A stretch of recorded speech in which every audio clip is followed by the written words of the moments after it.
2023 সালে পুকুরিয়ার পনপল্লীতে সুরজ কোটাল নামে এক যুবককে খুন করে দেহ লোপাট করার ঘটনায় 8 জনকে আজ ঝাড়গ্রাম জেলা আদালতে যাবজ্জীবন কারাদণ্ডের নির্দেশ দেন জেলা জজ বাহাদুর বিচারক কল্লোল চট্টোপাধ্যায়।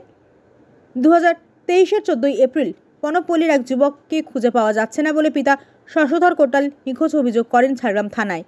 সেই অভিযোগ পেয়ে ঝাড়গ্রাম থানার পুলিশ তদন্তে নেমে সেখান থেকে দুজনকে গ্রেপ্তার করে এবং জানতে পারে এর পেছনে ত্রিকোণ প্রেমের ঘটনায় সেই যুবককে খুন করে তার দেহ লোপাট করা হয়েছে। এরপরই পুলিশ তদন্তে নেমে পুলিশ জানতে পারে যে পনপল্লীর গ্রাম থেকে কিছুটা দূরে জঙ্গলে একটি গাছের তলায় মাটির নিচে তার দেহ রয়েছে। এরপরেই পুলিশ মাটি খুঁড়ে সেই পচা গলা সুরজ কোটালের দেহ উদ্ধার করে। এরপর তদন্তে জানা যায় এর পেছনে আরও 6 জন রয়েছে। পুলিশ তাদের গ্রেপ্তার করে এবং আদালতে পেশ করে বিচার প্রক্রিয়া শুরু করে। সেই মামলায় আজ তাদের ঝাড়গ্রাম আদালতে তাদের যাবজ্জীবন কারাদণ্ডের নির্দেশ দেন বিচারক।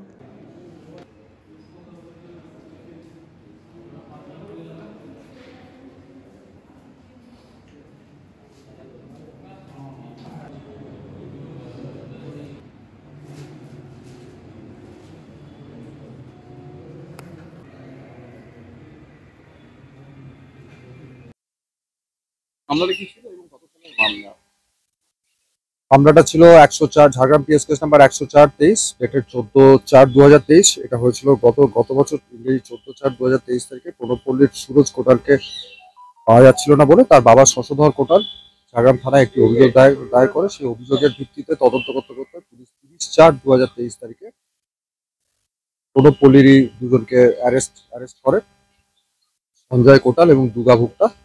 তাদেরকে জিজ্ঞাসাবাদের মাধ্যমে প্রণবপল্লীর কাছে ঢেকিপুরা জঙ্গলের ভেতর থেকে তাদের দেখানো মতো জায়গা থেকে একটি মৌল গাছের তলা থেকে শশধর কোটালের ছেলে সুরজ কোটালের পচা গলা মৃতদেহ পাওয়া যায় এবং তারপরে পুলিশ চার্জশিট জমা দেয়।